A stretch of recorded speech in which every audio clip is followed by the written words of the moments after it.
बिस्मिल्लाहिर्रहमानिर्रहीम। आज जो रिव्यू पटिशन पीटीआई की तरफ से पेंडिंग है और उसमें एक दरख्वास्त हामिद खान साहब की तरफ से इल्तवात की जमा कराई गई है, उस इल्तवात की दरख्वास्त के बावजूद बेंच का उस केस को सुनना ये ना सिर्फ गैर कानूनी है बल्कि मैं ये समझता हूँ कि जाते जाते काजी फ़ाइज़ साहब नाइंसाफ़ी पे मबनी एक और फ़ैसला करने जा रहे हैं। देखिए, ये वो फ़ैसला था जिसने पाकिस्तान की एक सबसे बड़ी पॉलिटिकल पार्टी पीटीआई से बल्ले का निशान छीन लिया था। आज इलेक्शन कमीशन पूरी तरह एक पार्टी बना हुआ है और जिसका काम था फ्री एंड फेयर इलेक्शन कराना, बजाय इस बात के कि वो फ्री फेयर इलेक्शन कराता, वो एक पार्टी को क्रश करने, डिसमेंटल करने, उससे बल्ले का निशान छीनने के लिए बहुत तेज़ी से उसने काम किया, लेवल प्लेइंग फील्ड नहीं दिया। और वो करप्ट ब्यूरोक्रेट्स जो इन्होंने लगाए थे बतौर रिटर्निंग ऑफिसर्स, जिन्होंने सबसे बड़ा इलेक्शन फ्रॉड किया, इलेक्शन कमीशन की जिम्मेदारी थी कि वो free fair and transparent elections कराता।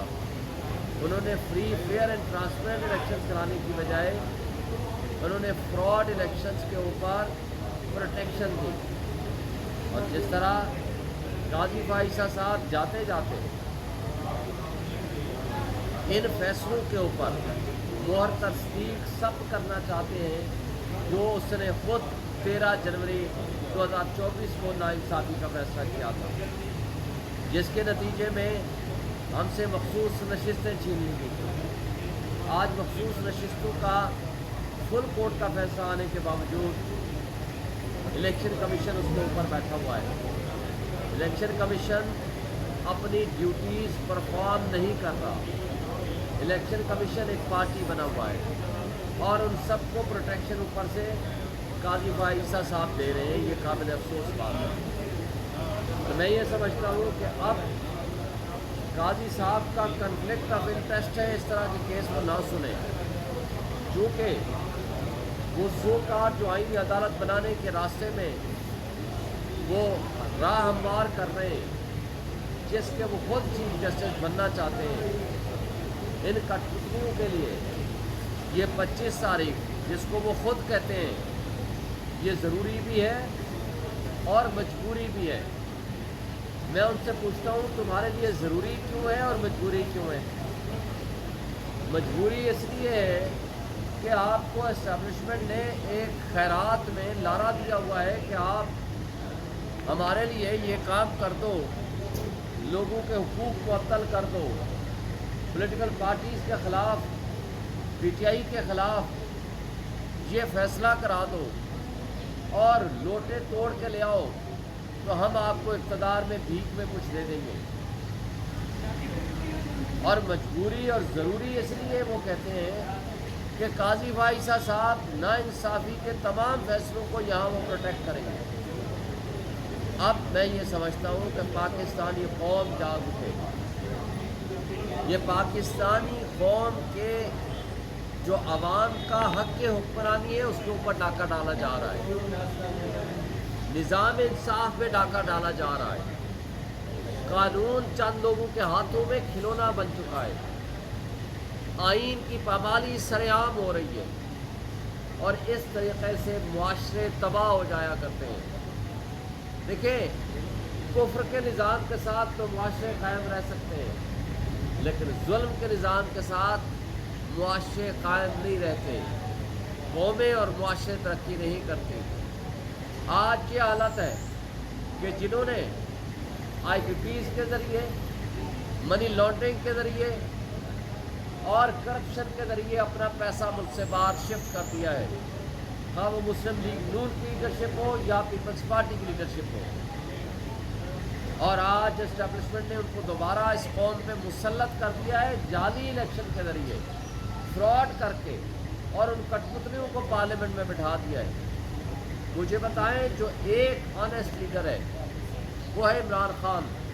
اس کے پوری دنیا میں کوئی پراپرٹی اٹھا کے دکھا دیں, پوری دنیا میں اس کے کوئی بینک بیلنس اٹھا کے دکھا دیں, آپ نے کیسے ایویلویٹ کرنا ہے؟ اسی طرح اسیسمنٹ ہوتی ہے نا, یا کسی کے بینک بیلنس ملیں گے, یا آف شور کمپنیاں ملیں گی, یا آپ کو پراپرٹیز ملیں گی, اور ان سب کی ملیں گی. ان لوگوں نے اس ملک سے جب بھاگنا ہے تو کسی نے امن فیلڈ ڈپارٹمنٹ میں چلے جانا ہے, دبئی میں چلے جانا ہے, کسی نے لندن میں, کسی نے امریکہ میں. لیکن میں نے اور آپ نے اور قوم نے یہاں رہنا ہے. عمران خان نے کہا ہے کہ میں نے مرنا جینا میرا اس ملک کے لوگوں کے ساتھ ہے, مجھے 1000 سال بھی یہ سزا دے میں یہیں رہوں گا. لیکن مجھے بتائیں, اللہ کا حکم ہے وَتُعِزُّ مَن تَشَاءُ وَتُذِلُّ مَن تَشَاءُ بِيَدِكَ الْخَيْرُ إِنَّكَ عَلَىٰ كُلِّ شَيْءٍ قَدِيرٌ. عزت ذلت اللہ کے ہاتھ میں. آج وہ جیل میں بیٹھ کے, عمران خان الحمدللہ سب سے زیادہ عزت والا ہے, اس لیے کہ پوری قوم, پوری عوام, پوری امت مسلمہ اس کے ساتھ کھڑی ہے. جبکہ یہاں انصاف کی کرسی پہ جو سب سے زیادہ عزت والی جگہ ہونی چاہیے, آج لوگ اس کی عزت نہیں کرتے. وجہ کیا ہے؟ وجہ آپ کا کردار ہے, وجہ آپ کی پرفارمنس ہے, وجہ آپ کی کمٹمنٹ ہے towards the justice system, towards the nation. ایک شخص نے یہاں اس ملک کے لوگوں کی خدمت کی ہے, اور اس کرپٹ سسٹم نے اس کو اٹھا کے ان کرپٹ لیڈرز نے اس کو جیل میں ڈال دیا. جبکہ یہ سو کارڈ آئینی ترامیم کرنے جا رہے ہیں جس سے آپ کے میرے حقوق تباہ ہو جائیں گے, ختم ہو جائیں گے. اور میں پوری قوم کو کہنا چاہتا ہوں, اور ان کٹپتلیوں کو, ان کے کارندوں کو بھی کہنا چاہتا ہوں کہ اس وقت عمران خان جیل میں ہے. عمران خان کو قید تنہائی میں رکھا ہوا ہے, ہماری کسی سے کوئی ملاقات نہیں کرنے دی جا رہی. رپورٹس یہ ہیں کہ اس کو کھانا بھی وہ نہیں دیا جا رہا جو ان کا حق ہے, اور رپورٹ یہ ہے کہ ان کے ساتھ ملاقاتوں پہ پابندی کا مقصد کچھ اور ہے. اور میں ان کو وارن کرتا ہوں کہ اگر عمران خان کو کچھ ہوا تو ہمارے ملک کی اسٹیبلشمنٹ, ہمارے ملک کی یہ سو کارڈ جو پولیٹیکل پارٹیز بیٹھی ہوئی ہیں اس وقت مقتدرہ ہیں, یہ ذمہ دار ہوں گے. اور اس کے ساتھ آپ نے دیکھا نا, بہنوں کو ان کی اٹھا کر جیل میں ڈال دیا. ایک بہن باہر ہے جس نے پٹیشن کر رکھی ہے کہ اس کو ملاقات کرنے دی جائے. جس طرح انہوں نے ملاقاتوں پہ پابندی لگائی ہے, اس کے پیچھے کچھ اور مقصد ہے. اور ایک بات اور دیکھیں, ایک فوکل پرسن اس کا انتظار پجوتا یہاں اسلام آباد کیپٹل سے اٹھایا گیا, وہ آج کہاں ہے؟ کس نے غائب کیا, کس نے اٹھایا اور کیوں غائب کیا؟ تو ہم یہ سمجھتے ہیں کہ اس کو بنانا ریپبلک نہ بنائیں. اس ملک میں انصاف کے نظام کے مطابق چلنے میں کسی نے کوئی جرم کیا ہے آپ کی نظر میں تو مقدمہ کریں اور قانون کے مطابق ان کو پروسیڈ کریں. لیکن جو کچھ یہ قانون کے ساتھ, انصاف کے ساتھ یہ کرنے جا رہے ہیں تو یہ ظلم ہے, اور انصاف کے نظام پہ یہ حملہ آور ہونے جا رہے ہیں. میں سپریم کورٹ کے جج صاحبان سے یہ ریکویسٹ کرتا ہوں کہ اس سپریم کورٹ یہ ضروری ہے لوگوں کو انصاف دینے کے لیے. اس کے اوپر جو لوگ حملہ آور ہیں اس کا دفاع اور آئین کا دفاع سپریم کورٹ کے اوپر لازم اور واجب ہے, اور یہ خود اس کا دفاع کریں.